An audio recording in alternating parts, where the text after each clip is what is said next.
An interesting session by Hans van der Drift by Involvation. Floor is yours. Thanks for that. Post-lunch session, so hopefully I'm going to succeed in keeping you from dozing away.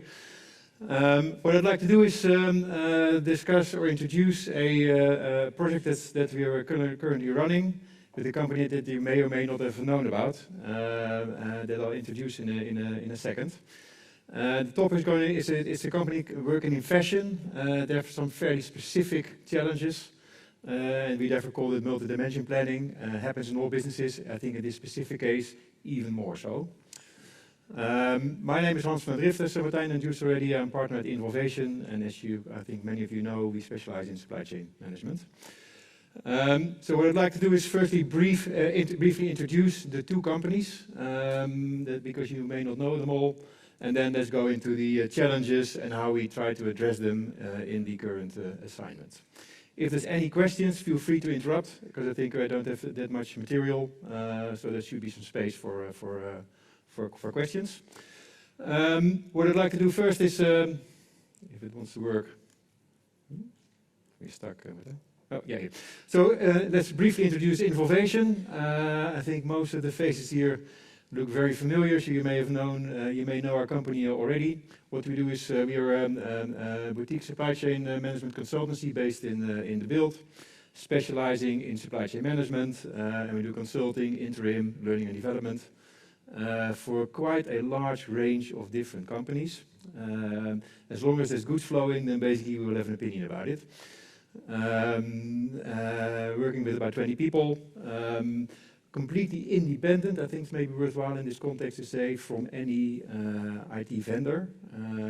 That's why, and we do that consciously, because we also like to do selections, and therefore we believe that we have to be independent. Enough about that. Stichd, company that you may or may not have known about, not so well known. Very, very nice company to work for. They're daughter of Puma, that I'm sure you know. And they focus on a number of specific areas in what they call bodywear, legwear, the swimsuits, and one of the characteristics is they're developing new business models, new channels, new products all the time. So, for example, they've gone into Formula One. They're building all the or delivering all the suits of the teams, but also the fanwear. So quite a large variety of products, mostly fashion, but also non-fashion related, with all the typical challenges that come with that. So that's Stichd. So what's their ambition? One of the characteristics is that they've been growing very, very fast over time. They call it, what they claim is 60% annual growth year on year. When I do the math, I don't actually believe that, but it's they have grown very, very aggressively, and that makes it also a nice environment to work for, because it's only opportunities all the time. Of course, cost is somewhere over there as well, but the challenge is really to facilitate the growth and to facilitate the new business models rather than have the processes and the systems be constraints there. So that's a very nice context to work for. So what about the challenges? In general, not very specific or special. So overall, what they're doing is they don't have any production facilities themselves. But what is, so they have a lot of external suppliers, partly in Asia, partly closer by. But for them, they are a relatively large customer. So if they don't engage with them in time, they're not going to get their products. For their main products and what they call their NOS, the never out of stock products, volumes are quite significant. So if they don't inform their suppliers 18 months or 24 months out in the horizon, then they're not going to be sure whether they will get their supply. So their process therefore is quite standard. So they start with a sales forecast, and that gets translated into a purchase forecast, and that gets shared with their supplier. And that interaction we're going to focus on a little bit more in the next part. Is actually quite important for them to enable their growth. So they will inform their suppliers about an aggregated level of capacity that they believe they're going to require 24 months rolling. And then over time, they're going to detail, step by step, what exactly it is that they need. And remember that, because it's in fact the core of the core message that they would like to get across in this presentation. So position was that their current planning systems, basically today still, we're not live with the new system yet, so we're in the midst of the project. The systems are not integrated, it's partly old-fashioned. So partly it's formal systems, mainly for their standard products, so what they call the never out of stocks. But for example, the whole fashion cycle, they use an obsolete system almost, that's not supported anymore. Huge amounts of Excels, very impressed by the way with what people can build in Excel, but maybe not such a good idea over time. So that needs to be addressed. So that's one. Historically, the second part is that they're focusing fully on their sell-in data. But there is lots of data outside there available, sell-out data that they can't use today, but they really want because it's going to give them a lot of value. They can't do scenario planning, which in fashion is a disaster, because if you run a season beforehand, they basically order 80% of the volumes in advance. If you can't do scenarios, what's your exposure, what's your risk, what happens if? So they try and do that manually. And of course, with the volumes and the complexity of the portfolio now, they can't anymore. So the business is really starting to get impacted by their inability to operate because of the systems that they really don't get the support. And then the last one, I mentioned suppliers. For them, it's really essential, specifically if you look at the growth patterns, that they engage with the suppliers in time with the right level of accuracy and the right level of aggregation to make sure that they get their products. So if we don't do anything fairly soon now, the business is really going to suffer. I think that's the challenge that I'm sure you recognize, but in their case, it's quite urgent. Okay, so future planning requirements, obviously it's the opposite. So we are looking for really something integrated. We need improved forecasting. We want to be able to use sell-out data. We want to be able to use the point of sales data that they get. They've got some stores of their own, quite a few. They also supply external stores directly. The online business is building. Now you get lots of information, consumer level, that they can't use today. So they all want to get that into their systems. So let's have a look about what then a specific element of that is that we try to include in the solution, and that's what we call multi-level or multi-dimension planning. Because they have quite a complex planning puzzle, where I'm sure you're going to recognize each of the elements of it, but in the combination is, I think, that's where the complexity lies. Where they have multiple horizons, obviously. So you got the 24 months rolling, the 18 months, the 12 months, and the very short-term execution. That's nothing special. Lots of new product categories all the time. Sometimes it's fashion-related, but often also specifically around the events. They also have model cars, and they have all sorts of different products that they try and introduce all of a sudden. So that's very new. They have a whole list of business models. Online events, own stores, huge stores that they sort of treat as distribution centers also.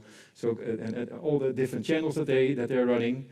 There's the NOS and the seasonal products. And seasonal products specifically is in fashion. If people work in fashion, you recognize that every season has a completely new collection.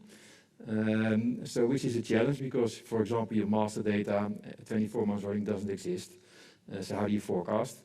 Whereas your NOS volume has quite big seasons, but it's more predictable, obviously, because it's more standard. So all the combinations exist. Multiple product hierarchies. Where that comes from is that if you look in fashion, you have the sizes, etc. But in the other businesses and all the other product groups, the planning challenges are different. So also the product hierarchies are quite different. So they've got a different number of, if you look at the product portfolio, the way it's organized in the hierarchies, it all varies dependent on what business you're talking about. So that makes a difference. Multiple regions, they source globally and they sell globally. So they organize it mostly centrally, but also there's planning teams in Asia, there's planning teams in Mexico that you need to organize. Multiple channels, we talked about that, both online, they sell via platforms, they have their own e-commerce. The majority of the articles have different variants. So they have a standard article, but then they have the repacks and they have the gift boxes and etc. So we can go on, and I guess none of these dimensions is extremely special. Where it becomes complex is that they've got them all at the same time. So therefore, if you try and set up your data structure and your processes, it becomes more challenging than maybe on average we encounter. And the way we try to address that is by setting up, and we spend quite a lot of time on designing what we call a planning pyramid that combines two aspects. One is your geography, your customer hierarchy, with the regions, the customers, the channels, etc. And then combined with that, we have the product hierarchies, with the categories and well, all the way down from high level to the SKU level, where you got the sizes and the specific colors, etc. And basically all in one really fairly strictly structured planning pyramid. And I'll explain you. I'm not going to explain you the detail, but I'll explain you the concept, the idea behind the designing of that pyramid, and that's going to be the key message of this presentation. So basically what we did is define a planning pyramid where in one planning hierarchy you address all the challenges that we just went through. The pyramid logic the current design has 8 levels, where you basically start at a really high level, and don't forget the detail, but I'm just going to give you some examples. Where at the highest level, you have at a regional level, you get your seasonality. Because the seasons are different, obviously. If you sell in the northern hemisphere, the southern hemisphere, the seasons are different. In Mexico, they also have different seasons than here. So you can forecast those per region. Subsequently, we have at the 7th level, we have capacity items that are only there for reserving capacities at suppliers. And of course, we can put in the seasons there. At level 6, we call this the level of engagement. This is the level where people start to work. So basically, if you look at the planners, where do you do the majority of your work, this is the level of engagement. And from there, basically what the system is going to do is either, if you make changes, it's going to press the changes downwards, so it disaggregates. If you can also make changes at lower levels, and then they get summed up in the pyramid. So you can work at all levels, but we've defined one level where basically everybody works. Now, so far, still maybe not so nothing so really special. So what we did, by the way, is define the regions at all levels to make sure that over time, when we start to integrate the financial planning, we will be able to align that with their budgeting structure as well. Now, etc. So why is this now so powerful? Let's look at introducing a fashion collection and how that works over time and what sort of information you need at specific points in time. So the challenge is that we have to reserve capacity at our suppliers at 9 or 18 months, in fact even 24 months if they would like to have it ideal. But that happens at a point in time, sorry, I don't want to go there. That happens at a point in time where the products don't exist yet. So there's some first ideas about, they call this the product lines. So designs about socks, about legwear, swimwear. So they more or less know what it's going to look like. They also know more or less similarities, similar collections from the past. But you don't have any data yet. But what we do in this pyramid is, it's linked to a PLM system where you define high level already, you define the aggregated product lines. This gets merged into this planning pyramid. And the trick is that in the system that we're using, Agility, it runs statistics at all levels. So each level runs its statistics. Once the pyramid is complete, you're going to use your forecast, base the forecast on your level of engagement. That's what we use as the basis. But at this point in time, for the new collections, it doesn't exist yet. So we start by running statistics at level 8 only, enough already to at a fairly highly aggregated level of data. We can already reserve capacities at our suppliers. At a later point in time, we start, sometimes it's a bit slow, at 6 or 9 months latest, these vendors need to start buying their materials. Still, the SKUs haven't been defined yet, we don't know the size curves yet, but we have already defined the cloth, for example, that's required. So in PLM, we start to enter a bit more detail. So at level 7, we make sure that in time, that level has been specified. The statistics also already run at that level, so 9 months in advance, we can send the supplier already what they need to start buying, even while we still don't know the products. And this goes on, as at every stage, over time, we start to define, so what's next, what do we need at this point in time, so what's the latest point in time, and we need to include this set of master data. System picks it up, we make links with the past about where do we find the similar products, and automatically we now get a forecast at that level. Even though the lower levels are not defined yet, have not been defined yet. So that's really how it then works. We create forecasts at all the different levels. And we are every time able to give the information that the vendor requires at the right amount of time. So the moment we need the cloth or the colors, it will be there.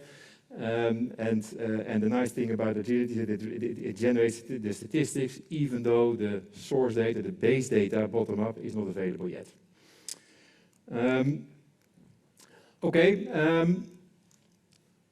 so that's basically the planning basis. So in this way we get the volumes and we are able to in time offer the required information and in the end send orders to the vendors to start producing.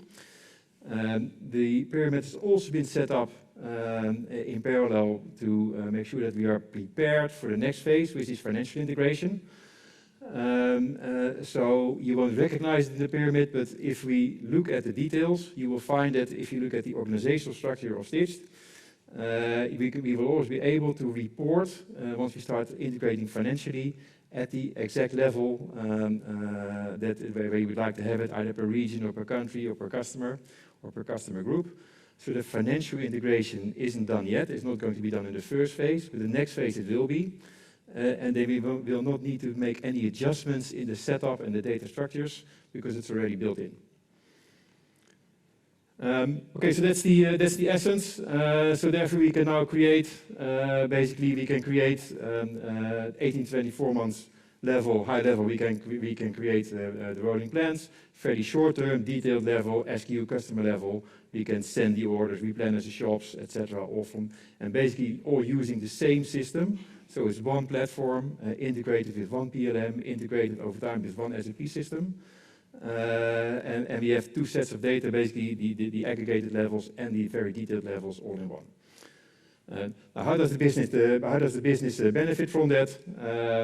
Basically, for them it's really important. They will be able to optimize the inventory levels. I mean, that's a nice one. I think what is much more important is their responsiveness and their ability to keep growing.